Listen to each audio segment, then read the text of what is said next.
డబ్బు, అనారోగ్యం, ఉద్యోగం, వ్యాపారం, అప్పులతో బాధపడుతున్నారా? మీకోసమే లాంచ్ యువర్ ఫ్యూచర్ ప్రోగ్రామ్. నమస్తే రమగారు. నమస్తే జయ. రమగారు, ఏదైనా ఒక సిరీస్ స్టార్ట్ చేద్దామండి. అడపా చిరంజీవి గారిది వేగు చుక్క. ఓకే. ఆయన 10 కథలు చెప్పాం మనం. అవునవును. ఇది 11ది. ఆయన గాలి బంగ్లా అని ఒక సస్పెన్స్ పుస్తకం పంపించారు నాకు. గాలి బంగ్లా. కానీ దాన్ని చెప్పడానికి ముందు వెనక ఆడి ఆడి నేను సస్పెన్స్ మెయింటైన్ చేయలేనేమోనని చెప్పట్లేదు. ఓహో, చదివేశారు, అయిపోయిందా? చదివాను ఎప్పుడో, చాలా రోజులైంది. చెప్పండి అమ్మా, గుర్తొచ్చినప్పుడల్లా ఆయన ఫోన్ చేసినప్పుడల్లా అమ్మా గాలి బంగ్లా చెప్తానన్నారు కదా మేడం, ఎందుకు చెప్పలేదు మీరంటారు. ఇది ఈ వేగు చుక్క లాస్ట్ ఇయర్ 25లో జూన్ జూలైలలో స్వాతిలో వచ్చింది. 16 వారాలు ఏమో సీరియల్. ₹1,00,000 బహుమతి వచ్చిందట ఆ కథకి. అబ్బా. అది బుక్గా ప్రింట్ చేయాల, సీరియల్గా వచ్చింది. అది మీరు చెప్పండి అన్నారు. అయితే ఆయన ఈ స్వాతి పత్రిక గురించి 2 మాటలు, మంచి మాటలు చెప్పాలమ్మా మీరు అన్నారు. కరోనా టైంలో చాలా పత్రికలు మూసేశారు, అప్పుడు అసలు చేయలేకపోయారు కదా. స్వాతి మాత్రం మూతపడలేదట. వేమూరు బలరాం గారు దాని ఎడిటర్గా ఉన్నారు కదా, ఆయన చాలా శ్రద్ధగా జాగ్రత్తగా ఈ సాహితీ అభిమానులని, రైటర్లని, మరి రచయితల్ని ప్రోత్సహించడం పత్రికలు అవే కదా. ఇదివరకు ఎన్నుండేవి, ఇప్పుడు ఎక్కువ లేవు కదా. అవునవును. ఇప్పుడు అన్నీ ఆన్లైన్ పత్రికలు వచ్చేసినాయి.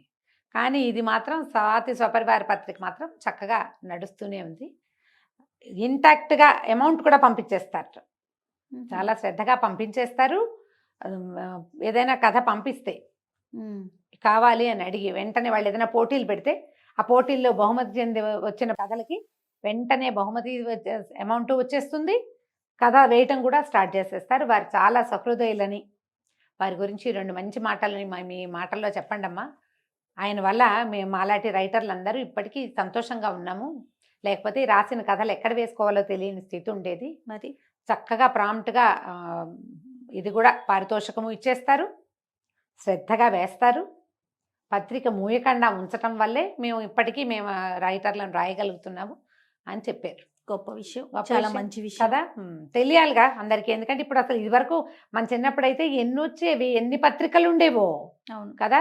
ఇప్పుడు ఇంచుమించు అన్ని పత్రికలు పోయినాయి. ఎప్పుడు ఎవర్ గ్రీన్ గా కనపడుతుంది స్వాతిని. మధుబాబు గారు రాస్తూనే ఉంటారు అందులో. పెద్దవాళ్ళు చాలా మంది రాస్తూనే ఉంటారు. రకరకాలు వస్తుంటాయి కాలమ్స్. కొన్ని చందమామ కథలు అవి కూడా వేస్తున్నట్టున్నారు ఇప్పుడు. మేము కొంచెం తగ్గిపోయింది. ఇది వరకు నేను రెగ్యులర్గా చదివేదాన్ని. ఈ కొన్ని చదవటం కాదు, మన దగ్గర అప్పుడు రోజు పుస్తకం మార్చడానికి ఒక అబ్బాయి వచ్చేవాడు ఎవ్రీడే. విపుల, చతుర అవి కూడా తెచ్చేవాడు. అప్పుడు ఇంకా హాసం అని అవని బోలెడని వచ్చేవి జయ. ప్రభా, జ్యోతి ఎన్ని వచ్చేవో. అదే ఏమీ లేవు. సినిమా పత్రికలు అవి కూడా పోయినాయి. ఇప్పుడు అంతా సోషల్ మీడియానే వ్యాపించి ఉంది.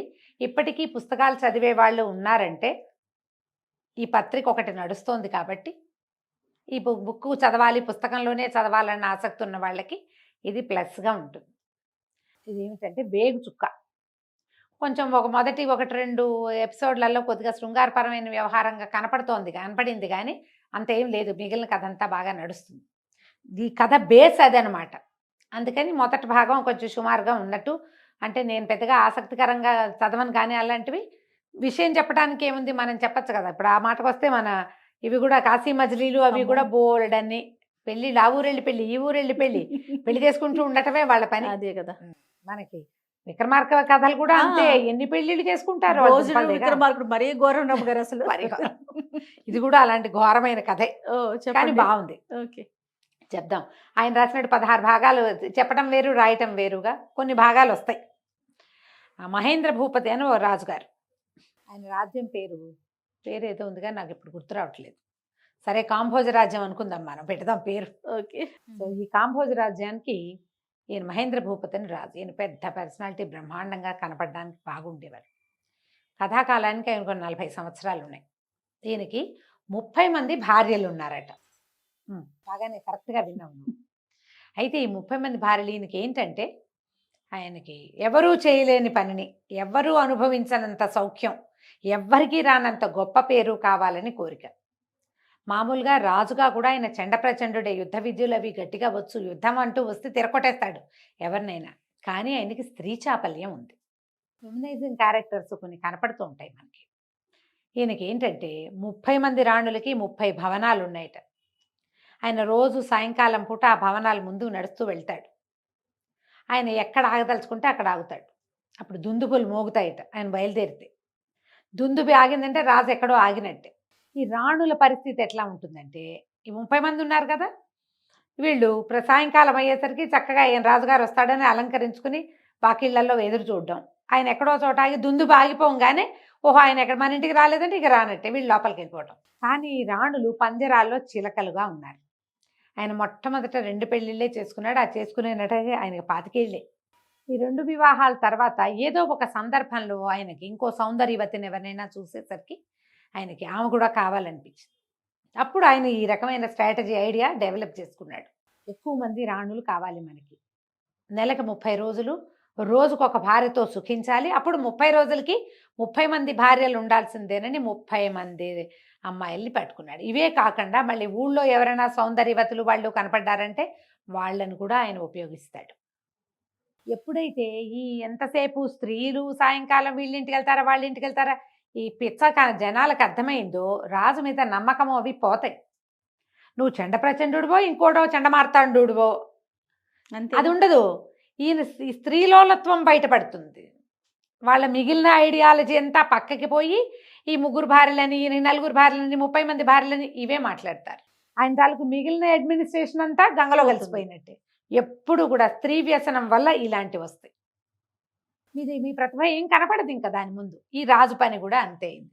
ప్రజల్లో ఆయన పట్ల ఒక రకమైన అసహనము అది డెవలప్ అయింది. ఈ సందట్లో ఇక్కడ ఏం జరిగింది, ఈయనంటే ఈయనకి ఇప్పుడు 40 వచ్చినాయి. ఆ పెళ్లి చేసుకునే మొదటి పెళ్లికి 25 ఏళ్ళకి చేసుకున్నాడు. క్రమంగా 2 3 భావం అయింది. ఒక 6 పెళ్ళిళ్ళ తర్వాత ఆయనకు అర్థమైంది తనకి సంతానం కలగదు అని. సంతానం లేదు, 30 మంది ఆడవాళ్ళు ఉండి పిల్లలు లేరు. అయినా ఈయన ఏమనుకున్నాడు, ఓహో ఇంకేముంది సంతానం కలిగేది ఏం లేదు, ఎంతమందితో స్త్రీలతో కావాలంటే అంతమందితో సుఖించవచ్చు. అలాగని దాన్ని 30కి పెంచాడు. ఈయనకి 40 ఉన్నాయి కానీ ఆఖరి భార్యలు 16, 18, 22, 20 ఏళ్ల వాళ్ళే ఉంటారు. మరి చిన్నపిల్లలనేగా చేసుకుంటారు. 40 ఏళ్ల రాజుగారు 38 ఏళ్ల పెళ్లి కూతురు ఇప్పుడు మనం వెతుక్కున్నట్టుగా 2 years గ్యాప్తో చేసుకోరుగా. చిన్నపిల్లలే బాగుంటారు. అంత పెద్ద అయ్యేదాకా పెళ్ళిళ్ళు కాకుండా ఉండేవాళ్ళు కాదు, ఆ కాలము కాదు.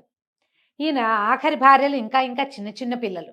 ఈ చిన్న పిల్లలు ఒక్కొక్క ఈ రాజు ఏంటి రోజు ఒకటి లైన్గా రాడు, అలా నడుస్తూ ఆయనకి ఏ ఊహ వస్తే ఆ ఊహ ఆ ఇంట్లోకి వెళ్తాడు. ఒక్కోసారి ఒక రాణి దగ్గరికి 3 సార్లు 4 సార్లు వెళ్ళింది కూడా, రోజు అక్కడికే వెళ్ళింది కూడా కనపడుతుంది. ఈ మిగిలిన వాళ్ళందరూ భర్త కోసం వేచి ఉండటం, ఆయన రాకపోవటం. ఎంతకాలం దీన్ని చూస్తారు, తోచద్దు. పైగా కుటుంబాలతో రాకపోక అవి ఉంటే ఏదో ఒక రకంగా ఉండునేమో. ఈ వీళ్ళలో ఒక రకమైన ఇన్ఫెర్టిలిటీ డెవలప్ అయిపోయింది ఈ రాణులందరిలో. ఎవరు మగవాడిని లోపలికి తీసుకురావాలి అన్న ఆలోచనలు వచ్చేసి అక్రమ సంబంధాల వైపుకి వెళ్ళిపోయారు వాళ్ళు. రోజు వెయిట్ చేయటం, రోజుల తరబడి భర్త రాకపోవటం. ఇలాంటి పరిస్థితి ఉన్నప్పుడు పాతివ్రత్యం కుదరదు, నడవక బయట నుంచి మగవాళ్ళు లోపలికి వస్తుండేవాళ్ళు. వాళ్ళని తేవడానికి వీళ్ళు ఎన్ని రకాల మార్గాలు అవలంబించేవాళ్ళు. ఈ రాజుగారు దుందుబి మోగింది, సాయంకాలం అయ్యింది, ఎవరింట్లోకి ఆయన వెళ్ళిపోయాడు. ఆయన కోసం వేచి ఉన్న రాణి ఎన్ని రోజుల నుంచో చూస్తోంది. ఆవిడకి పిసుకు పుట్టిపోయింది. ఈ చెలికత్తెకి చెప్పింది. అప్పుడెప్పుడో ఒకసారి ఒక కుర్రాడు ఇక్కడ పనిచేయడానికి వచ్చాడు కదా, వాడిని తీసుకురమ్మంటే చెలికత్తె చాలా తెలివిగా ఏం చేసింది, కోట దాటి అక్కడి నుంచి ఆ కుర్రాన్ని వెంబడి పెట్టుకొచ్చింది. అది ఎట్లా చేసింది, ఆ అబ్బాయికి ఆడవేషం వేసి తీసుకొచ్చింది. 30 మంది రాణులకి తలుపులు బయట అందరూ ముసలి వాళ్ళు, శతాధిక వృద్ధులు, పెద్ద వయసు ఉన్నవాళ్ళు, చిన్న వయసు ఉన్నవాళ్ళు కాదు, వాళ్ళకు ఉండే సైనికులు. ఆ తాళాలు వేయటాలు అవన్నీ 80 ఏళ్ళు 90 ఏళ్ళు 70 ఏళ్ళు బాగా వృద్ధాప్యంలో ఉన్నవాళ్ళు. వాళ్ళు మరి చిన్నపిల్లలు కదా రాణులు, కాబట్టి వీళ్ళు పెద్దవాళ్ళు. కోట గోడల బయట ఉండేవాళ్ళు చండప్రచండులుగా ఉంటారు. వాళ్ళకి లోపలికి వెళ్ళే అవకాశం లేదు. లోపలికి వెళ్ళే వాళ్ళంతా ముసలి వాళ్ళే. చెలికత్తెలు ఈ ముసలి పరిచారకుల మీదే నడిచేది కథ అంతా. ఈ అమ్మాయి ఏం చేసింది, చెలికత్తె బయటికి వెళ్ళి ఆ కుర్రాడికి ఆడవేషం వేసి లోపలికి తీసుకొస్తే ఈ కోట దగ్గర తలుపులు వేసేవాడు ఉంటాడు కదా, అతను అడిగాడు, ఎవరే ఈ అమ్మాయి అంటే, ఆ అమ్మగారు తీసుకురమ్మన్నారు, లావణ్యమ్మగారు పువ్వులు అల్లడానికి మనిషి కావాలన్నారు, ఆవిడకి పువ్వులు సరదా, మందిరం అంతా అలంకరిస్తారట సాయంత్రాలు, ఇలాంటి మాటలు చెప్పి కుర్రవాడిని లోపల తీసుకుపోయింది. వాడు ఆడవేషంలో ఉన్నాడు. వాడిని తీసుకెళ్ళి రాణిగారి విలాస మందిరంలో పెట్టి రాణికి చెప్పింది, నువ్వు హాయిగా సంతోషంగా గడపచ్చు, నీ విలాస మందిరంలో నీకోసం ఒక కుర్రాన్ని తీసుకొచ్చాను అని. ఈ అమ్మాయి లోపలికి వెళ్ళిపోయింది. ఎప్పుడైతే రాజుగారు ఇంకో భార్యతోటి ఉన్నాడో ఒక భార్యతోటి ఉంటే ఇంకొక భార్య ఎవరో కుర్రవాడితోటి వెనకాల మందిరాల్లో ఉన్నది. తెల్లవారుజాముకి ఇది బయటపడిపోయింది.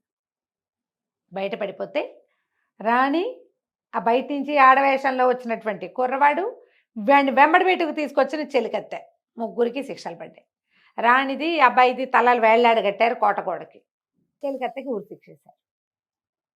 మరి దానివల్ల కదా ఇది జరిగింది. ఇట్లా బయటపడుతూనే ఉన్నాయి. ముగ్గురు రాణులు మోక్షం పొందారు. అయినా కూడా ఊరుకోవాలని లేదు వీళ్ళకి, మిగిలిన వాళ్ళకి. కొన్ని రోజులు భయం, కొన్ని రోజులే భయం వేస్తుంది జయ. తర్వాత మళ్ళీ మామూలు అయిపోతుంది. తర్వాత శరీరం దాని పని చేస్తుంది కదా. ఉప్పు కారం తింటారు, చీము నెత్తురు కలిగి ఉంటారు, ఎప్పుడూ అవజ్ఞ అంటే అవతల వాళ్ళ నుంచి తిరస్కృతిని పొందుతూ ఉంటారు.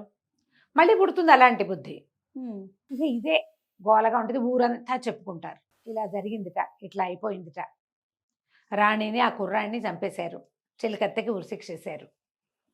ఏమిటి ఈ పనులు? ఇంతమంది రాణులు ఏమిటి ఈ గోలేమిటి? ఈ ఆడపిల్లల్ని ఇచ్చేయటం ఏమిటి? వాళ్ళు ఎవరి ఇంటికో ఎవరు ఒక పెదరాయుడు గారి కుమార్తెను చూసి అమ్మాయి వాళ్ళు ఒప్పుకోకపోతే ఆ పిల్లని చంపించేసి భయపెట్టి నానా గందరగోళము చేసి పెళ్ళిళ్ళు చేసి అమ్మాయిని చెప్తే కానీ కుదరని స్థితి కల్పించి, పోనీ నువ్వు వాళ్ళతోటి ఉండగలవా అంటే మనిషివి కదా, నువ్వు మనిషివి కదా. ఒకడే మనిషి ఇంతమందికి ఎట్లా న్యాయం చేస్తాడు? ఇద్దరు లేదా ముగ్గురు. పైగా వాళ్ళకి ఏంటి, కుటుంబాలతోటి వెళ్తే ఇక్కడ జరిగే దుర్మార్గం అంతా అందరికీ తెలుస్తుందని కుటుంబాలతో కలవనివ్వకపోవటం. బందిఖాన అది జైలు. వీళ్ళకి అలంకరించుకోవడానికి, హాయిగా తినడానికి, తాగడానికి అంతే. వాళ్ళు ఉంటారు, చెలికత్తెలు ఉంటారు, వాకిట్లో ముసలాళ్ళు ఉంటారు. వస్తే రాజు వస్తాడు, రాకపోతే రానట్టే. బాగుంది. ఈ జీవితాలు ఎట్లా బాగుంటాయి? ఏ పంజరంలో ఉన్న చిలకైనా పారిపోవాలనిపిస్తుంది. మనుషులైనా అంతే కదా. ఈ ఊళ్ళో వాళ్ళంతా వింత వింతగా చెప్పుకుంటారు. ఏమిటి ఈ రాజు పద్ధతి ఏమిటి? ఎవడో ఒకడు రావాలి వీడికి బుద్ధి చెప్పేవాడు. ఏముంది, ఎవరో కుర్రాళ్ళు లోపలికి వెళ్తూనే ఉన్నారు, వాడు చచ్చిపోతున్నాడు, ఎవరి కోసం వెళ్ళాడో ఆవిడ చచ్చిపోతుంది, ఎవరిని తీసుకెళ్ళిందో దాన్ని చంపేస్తారు. ఇన్ని చావులు, ఎంతమందిని చంపుతాడు? అసలు ఈ పనే పొరపాటు. ఇదే తప్పు. పోనీ వంశాభివృద్ధి ఉందంటే అది ఎలాగూ సున్నా. ఈ రాజు ఉండకుండా పోవాలి. ఈ రాజుని ఎట్ట తప్పించుకుంటానరా దేవుడా అనుకునేవాళ్ళు ప్రజలు. ఇప్పుడు రాజుగారి దారిని ఆయన లోపల ఏం మలగుంతాలు పడతాడో ఎవ్వడికి తెలియదు. ప్రజలకు ఏం కావాలమ్మా?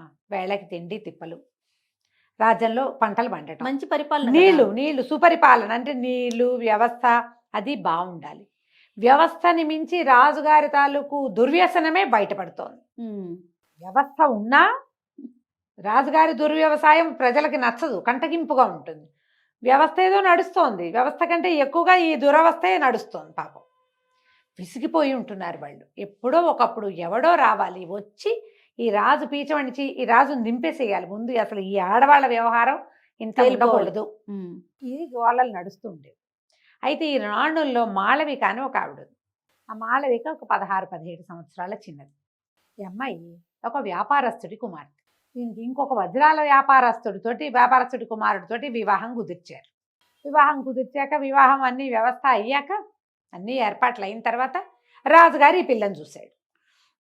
చూసి మీ పిల్లని మాకు ఇవ్వమంటే ఈయన సంగతి తెలుసుగా, ఆయన ఒప్పుకోకపోతే సైనికులు వెళ్ళి బెదిరించి మీరు చచ్చినట్టు పెళ్లి చేయవలసిన స్థితి కల్పించి మాళవికను తెచ్చాడు. ఈ పిల్ల ముందు నుంచి ఆ ఇంట్లో అందరితో బాగా ఉండేది, దిక్కు దివాణం లేకుండా ఉంది. ఒక స్నేహితురాలు ఉంది, ఒక చెలికత్తె, మాలతి పేరు బహుశా. వీళ్ళు ఇద్దరు బాగా స్నేహంగా ఉండేవాళ్ళు. అమ్మ నాన్నని చూడాలందని ఏడుస్తూ ఉండేది. అయితే ఈ అమ్మాయి ఏమంది, మాలతి అయితే ఒక ఉత్తరం రాయి జాగ్రత్తగా, ప్లాన్డ్గా నేను మీ ఊరు తీసుకెళ్తా. సరే బాగా ఆలోచించి దేంట్లో రాయాలి, ఉత్తరం ఎలా రాయాలి, పైగా ఏదైనా ఉత్తరాలు అవి బయటపడినా చంపేస్తాడు రాజు. అదే కదా, రాజు ఊరుకోడు.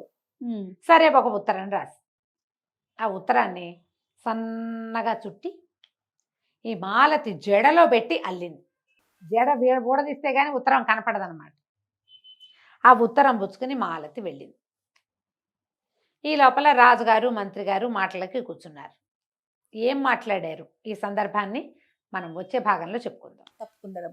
నమస్తే. నమస్తే జయ.